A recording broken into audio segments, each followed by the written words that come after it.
કેમ કે યમના દૂતો પણ ખબર પડી જાય કે આ ભગવાનનો ભગત છે, આને આપણે ઢસડીને નથી લઈ જવાનો, આને પ્રભુના દ્વાર સુધી લઈ જવાનો છે, પ્રભુના રથની અંદર બેસાડી અને આપણે એને પ્રભુના દ્વાર સુધી પહોંચાડવાનો છે. ગળામાં એકાધિક માળા પહેરવાનો આગ્રહ રાખો. આપણે ઘણીવાર કેવું હોય, બાર બધેય જાય, હરિદ્વાર જાય, ગોકુલ મથુરા જાય, દ્વારકા જાય, વૃંદાવન જાય, અહીંયા બધેયથી આપણે બધી વસ્તુની ખરીદી કરી, પણ જે આપણા જીવન માટે ઉપયોગી હશે ને એ વસ્તુની ખરીદી આપણે કોઈ દી નહીં કરી. હરિદ્વાર જાય ને તો આપણે અહીંયાથી ગંગાજીની લોટી લઈ આવશું, પણ એ ગંગાજીની લોટીનો કોઈ દી ઉપયોગ આપણે આપણા ઘરે નહીં કરી. એ લોટી રાખી દેશું શેના માટે? કોઈક ગુજરી જાય તો એને ગંગાજળ પીવડાવવા માટે. પણ આ ગંગાજળનો સાચો ઉપયોગ છે ને, તમારા ઘરે લઈ આવો ને તો તમારા ઠાકોરજી, તમારા ગણપતિ મહારાજ, તમારા કુળદેવી માતાજી, એના ફોટાને સ્નાન કરવા માટે ગંગાજીનો ઉપયોગ કરો. ચંદ્રગ્રહણ જાય, સૂર્યગ્રહણ જાય ને તો ગંગાજળને ગૌમૂત્રનો છંટકાવ તમારા ઘરમાં કરો. નકર તો એ ગંગાજળની લોટી એમનેમ પડી રહેશે 6 મહિના, વર્ષ દિવસ, 6 વર્ષ, 50 વર્ષ સુધી પડી રહેશે, પણ એનો કોઈ ઉપયોગ ન થાય ને તો એ ગંગાજળનો પણ કોઈ મહિમા નથી. હરિદ્વારમાં જાવ ને તો ગંગાજીમાં ડૂબકી મારો.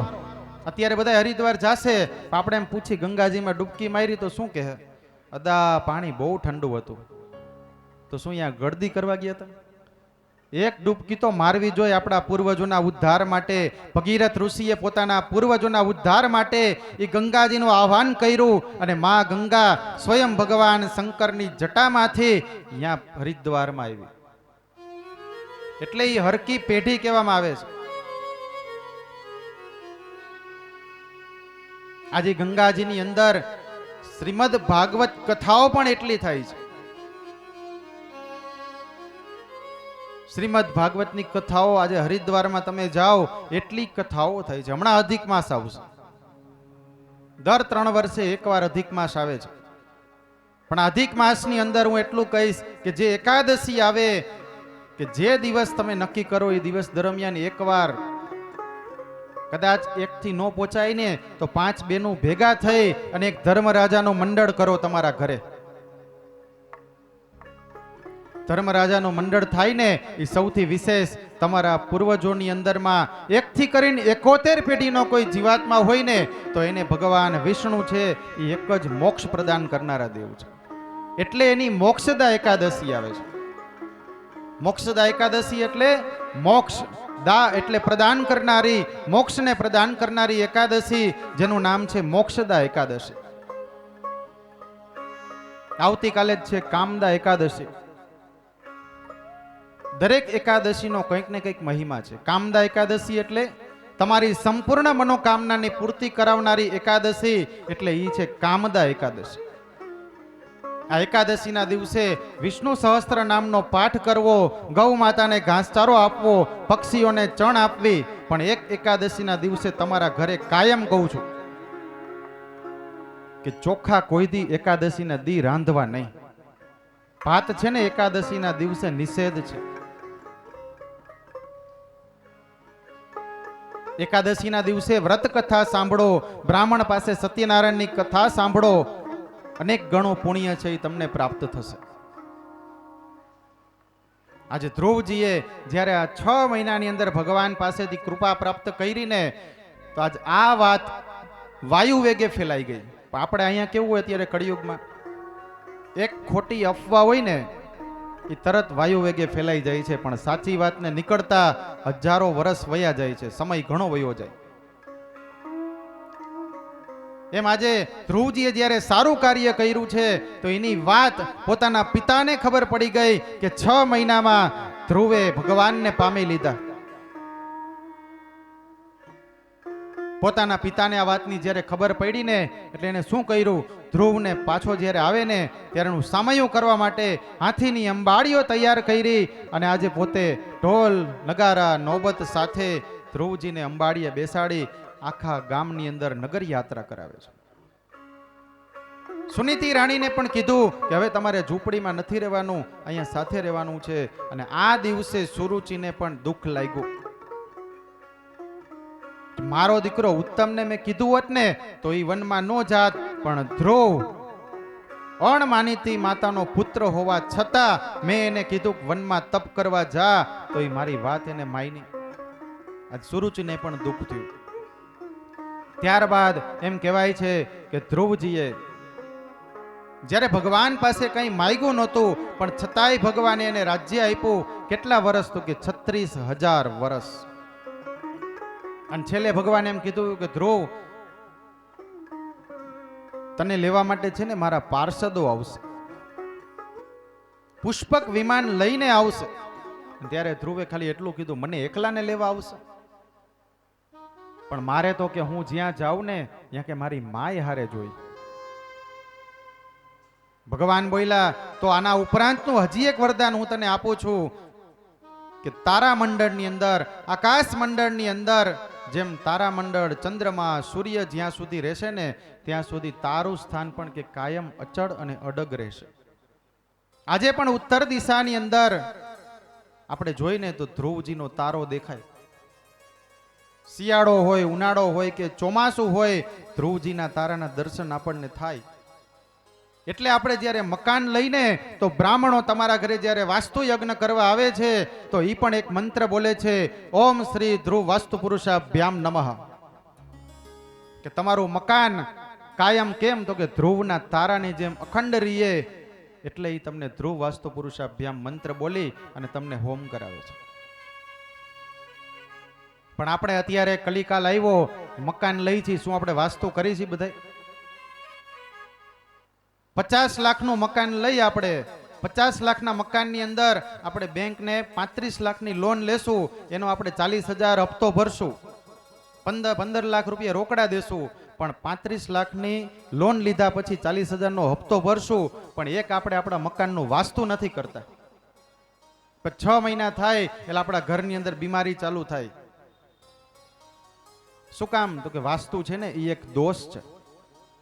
જ્યારે ક્યારેય પણ તમે નવું મકાન લ્યો ને તો રામચંદ્ર ભગવાને જ્યારે 14 વર્ષના વનવાસની અંદર વનમાં ગયા હતા તો ભગવાને પોતે પણ જ્યારે ઝૂંપડી બનાવી ને તો ભગવાને પોતે પણ પેલા વાસ્તુ કર્યું હતું. વાસ્તુ લેવું ફરજિયાત છે, પણ આપણે લેતા નથી. એક આપણા કાર્ય માટે, આપણા ભવિષ્ય માટે, આપણા સંતાનો માટે વાસ્તુ છે એ ખૂબ જ જરૂરી, મહત્વની વસ્તુ છે. આપણે શું કરી? કથા કરીને રહેવા વયા જાય.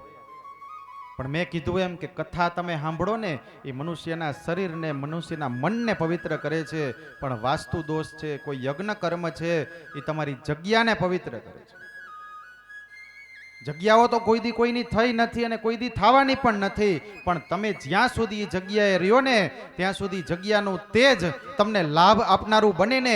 એટલા માટે બ્રાહ્મણો તમને ખાસ કરીને આગ્રહપૂર્વક કહે છે કે વાસ્તુ યજ્ઞ કરીને રહેવા જાજો બાપા, તમારા પરિવારનું કલ્યાણ થશે.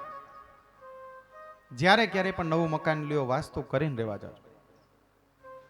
અને એમાંય વાસ્તુ જ્યારે કરાવો ને તો કદાચ કોઈ બ્રાહ્મણો આવ્યા હોય ને એમાં એ અદાને કહેવાનું, હજી એક બ્રાહ્મણ વધારે લઈ આવજો અદા. દેવી ભાગવતની અંદર એમ કહેવાનું છે કે માં ભગવતીએ જ્યારે મણિદ્વીપની રચના કરી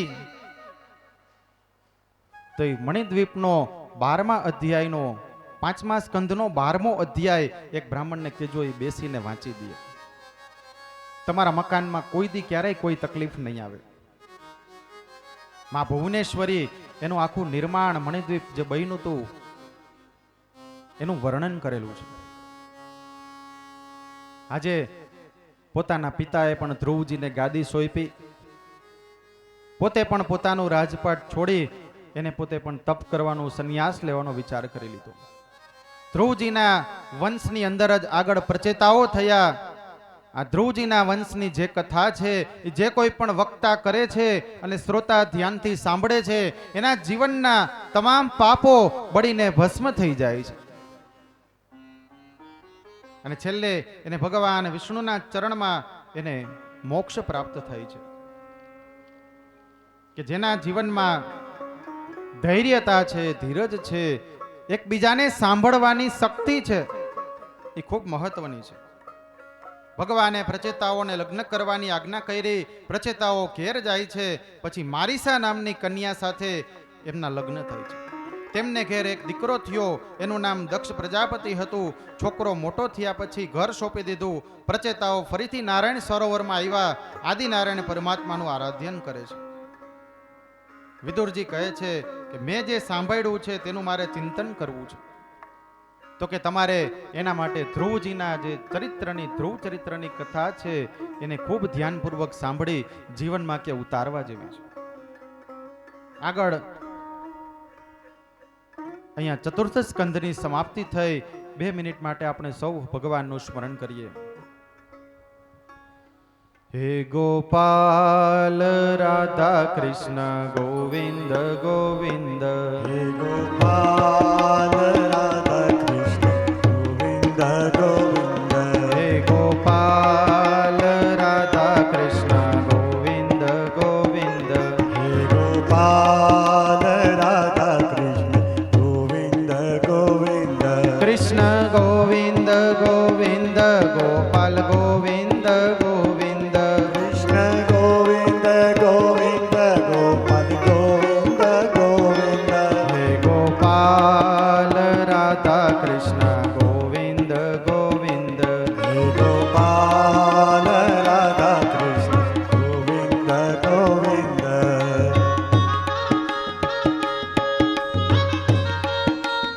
હરિ બોલ.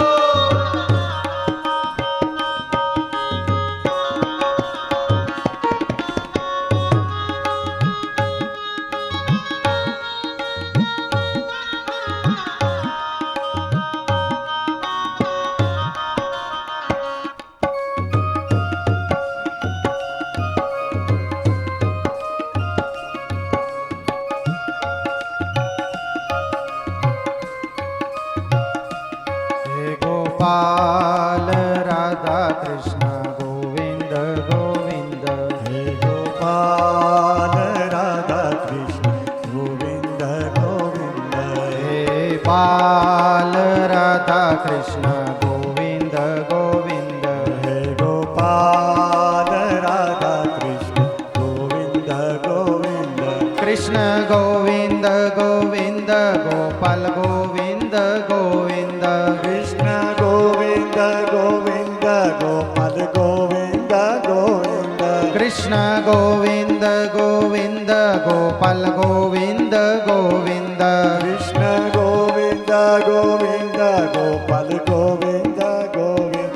હે ગોપાલ રાધા કૃષ્ણ ગોવિંદ ગોવિંદ. ગોપાલ રાધા કૃષ્ણ ગોવિંદ ગોવિંદ. કૃષ્ણ ગોવિંદ ગોવિંદ ગોપાલ ગોવિંદ ગોવિંદ. ગોવિંદ ગોવિંદ. બધાએ બે હાથ ઊંચા કરીને ભગવાનના નામનું સ્મરણ કરો. હે ગોપાલ રાધા કૃષ્ણ ગોવિંદ ગોવિંદ. ગોપાલ રાધા કૃષ્ણ ગોવિંદ ગોવિંદ.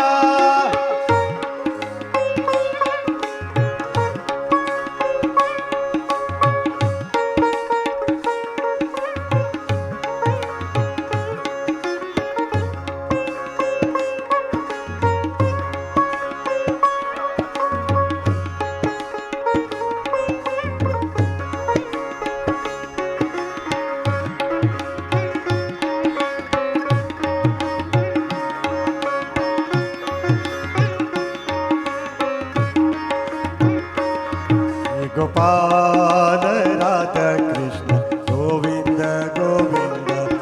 ગોપાલ રાધા કૃષ્ણ ગોવિંદ ગોવિંદ. ગોપાલ રાધે કૃષ્ણ ગોવિંદ ગોવિંદ. જય ગોપાલ રાધે કૃષ્ણ ગોવિંદ ગોવિંદ. જય ગોપાલ રાધે કૃષ્ણ ગોવિંદ ગોવિંદ. જય ગોપાલ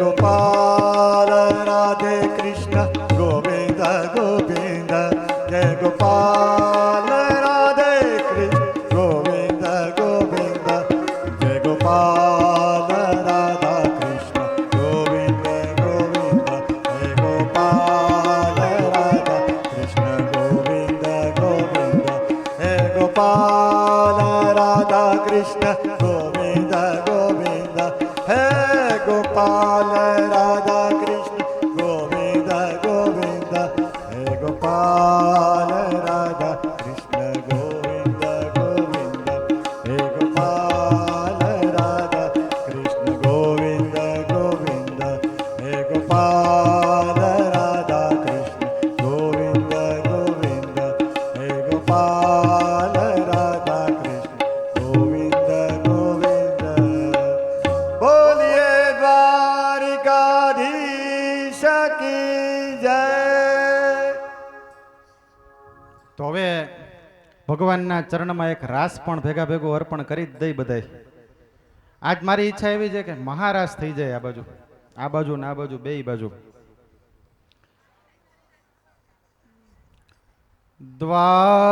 દ્વારિકાનો નાથ મારો રાજા રણ છોડ છે, એણે મને માયા લગાડી રે.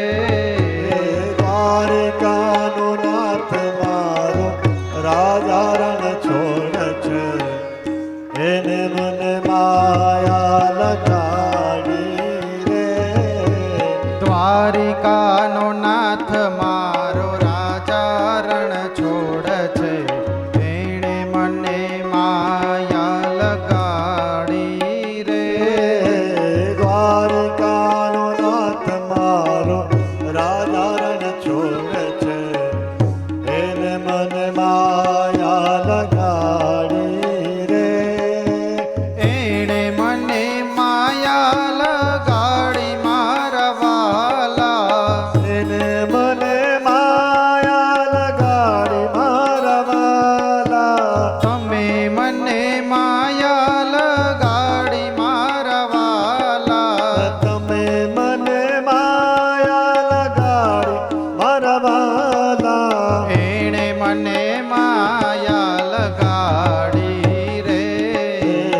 એને મને માયા લગાડી રે. તમે મને માયા લગાડી રે. તમે મને માયા લગાડી રે. દ્વારિકાનો નાથ મારો રાજા રણ છોડ છે, એણે મને માયા લગાડી રે. દ્વારકાનો નાથ મારો રાજા રણ છોડ છે, એને મને માયા લગાડી રે.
સુદામાનો મિત્ર મારો રાજા રણ છોડ છે, એણે મને માયા લગાડી રે. સુદામાનો મિત્ર મારો રાજા રણ છોડ છે, એને મને માયા લગાડી રે. તમે મને માયા લગાડી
નાથ મારો રાજા રણ છોડ છે એણે મને માયા લગાડી રે માખણનો ચોર મારો રાજા રણ છોડ છે એને મને માયા લગાડી રે સબરીનો રામ મારો રાજા રણ છોડ છે એણે મને માયા લગાડી